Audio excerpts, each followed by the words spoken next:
How we all doing tonight? Yeah! All right! Thank you for coming out. So, I've been watching a lot of pro wrestling lately. I've started getting into that. Yeah, any wrestling fans out there? Yeah! All right. I've started watching like the older stuff, like, you know, late 90s, NWO, Attitude Era. Yeah, it's so fun. It's fantastic. There's always you run into risks watching stuff that old. I've come across a problem where whenever I find some guy that I really start to like, I look him up and then I find out that he's a terrible person, or that he's dead, or Canadian. Hulk Hogan, turns out he's a racist. Shawn Michaels, I liked him, then I found out he was, a bully who was abusing his power at the company. Eddie Guerrero, I loved him, but he was dead. He died. I started really getting into Chris Benoit.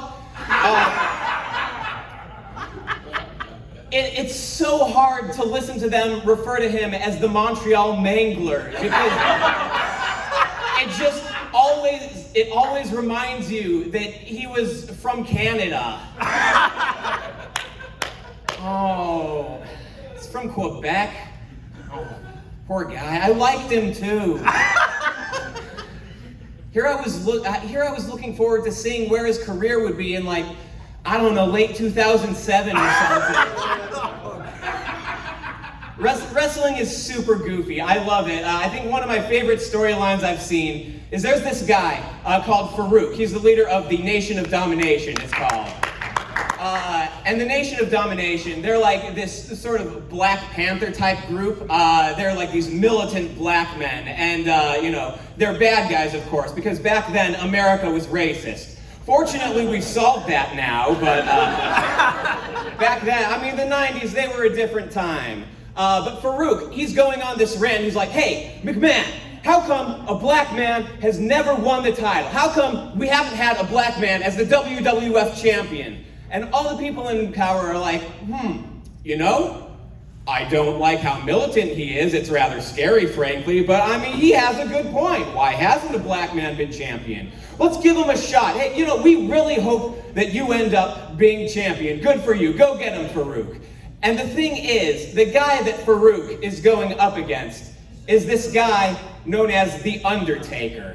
He is like the biggest. I need to stress to you just how big The Undertaker is. Even if you don't watch wrestling, if you know one wrestler, it's Hulk Hogan. It's not The Undertaker.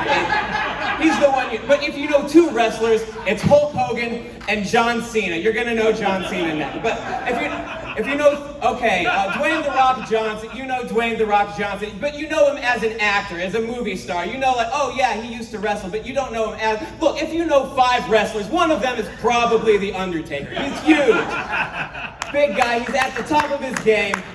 He's like this badass, like really serious, like goth leather daddy who was like a mortician's son, and also is like this undead wizard, like a literal undead wizard, unconcerned with mortal affairs.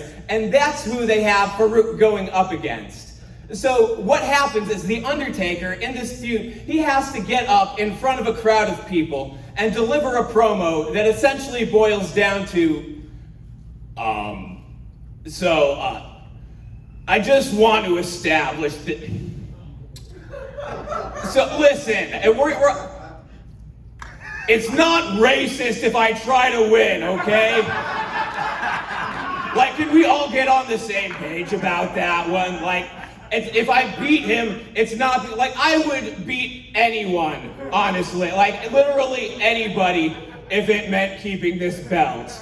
It's a very nice belt. I really like it. It goes well with my leather pants. Anyway, rest in peace. And that's how that storyline goes. Anyway, I'm Andrew Koerner. That's my time. Thank you all. Good night.